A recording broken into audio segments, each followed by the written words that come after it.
April 16th, 1963. My dear fellow clergymen, while confined here in the Birmingham City Jail, I came across your recent statement calling our present activities unwise and untimely. Seldom, if ever, do I pause to answer the criticism of my work and ideas. But since I feel that you are men of genuine goodwill and your criticisms are sincerely set forth, I would like to answer your statement in what I hope will be patient and reasonable terms.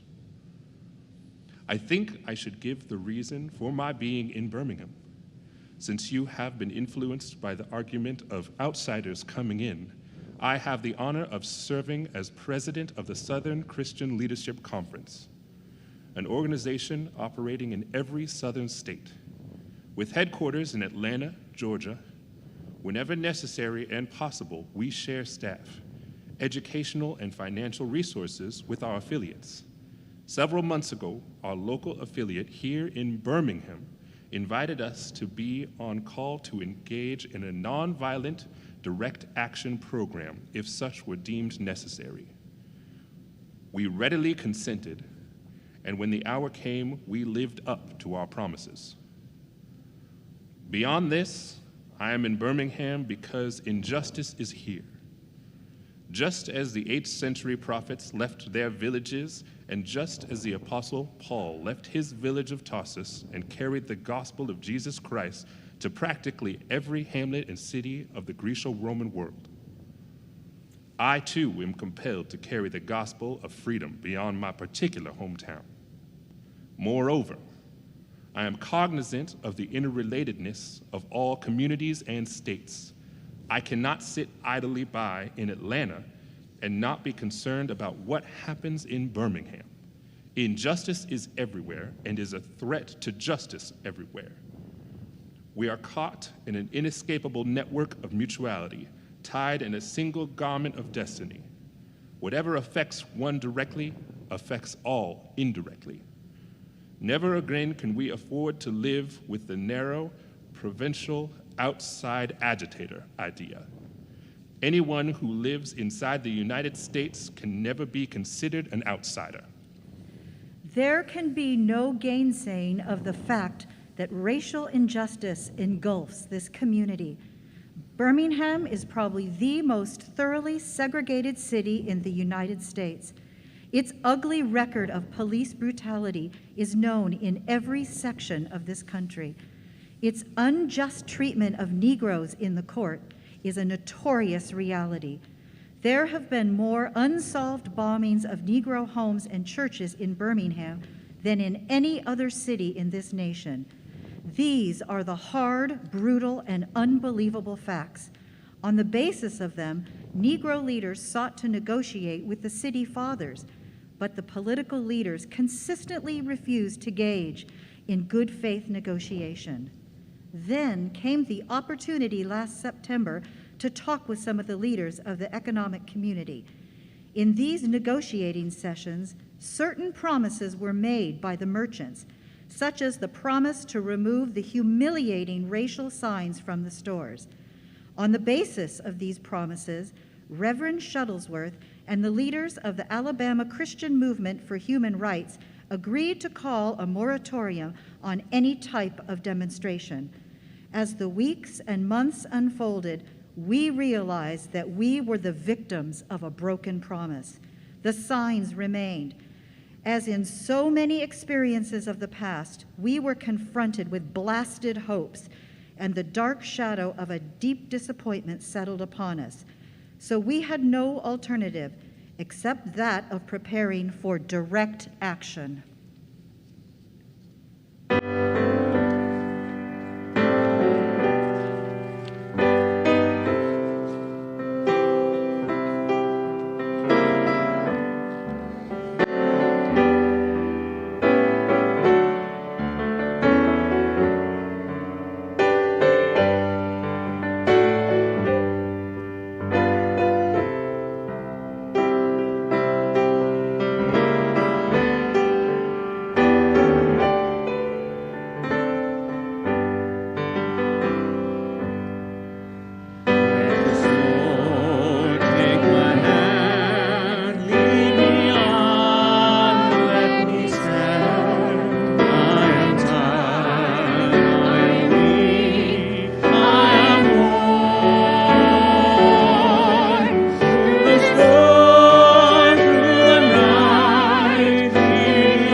You may well ask, why direct action?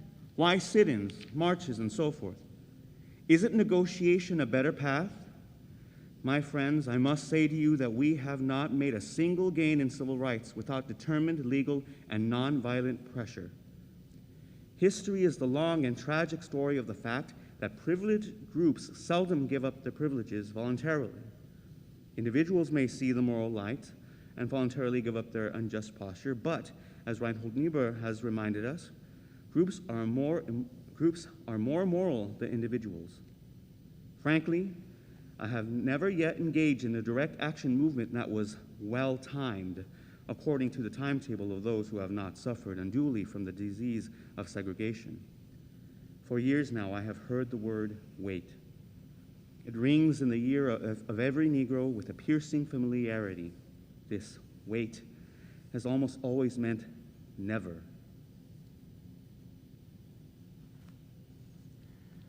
There comes a time when the cup of endurance runs over, and men are no longer willing to be plunged into an abyss of injustice where they experience the bleakness of corroding despair. I hope, sirs, you can understand our legitimate and unavoidable impatience. You express a great deal of anxiety over our willingness to break laws. This is certainly a legitimate concern, since we so diligently urge people to obey the Supreme Court's decision of 1954 outlawing segregation in the public schools. It is rather strange and paradoxical to find us consciously breaking laws. One may well ask, how can you advocate breaking some laws and obeying others? And the answer is found in the fact that there are two types of laws. There are just laws, and there are unjust laws. I would agree with St. Augustine that an unjust law is no law at all. An unjust law is a code inflicted upon a minority, which that minority had no part in enacting or creating because it did not have the unhampered right to vote. Who can say that the legislature of Alabama, which set up the segregation laws, was democratically elected? Throughout the state of Alabama, all types of conniving methods are used to prevent Negroes from becoming registered voters. There are some counties without a single Negro registered to vote, despite the fact that the Negroes constitute a majority of the population. Can any law set up in such a state be considered democratically structured? These are just a few examples of unjust and just laws. There are some instances when a law is just on its face and unjust in its application. For instance, I was arrested on Friday on a charge of parading without a permit. Now, there is nothing wrong with an ordinance which requires a permit for a parade. But when the ordinance is used to preserve segregation and to deny citizens the First Amendment privilege of peaceful assembly and peaceful protest, then it becomes unjust. Of course, there is nothing new about this kind of civil disobedience. It was seen sublimely in the refusal of Shadrach, Meshach, and Abednego to obey the laws of Nebuchadnezzar because a higher moral law was involved.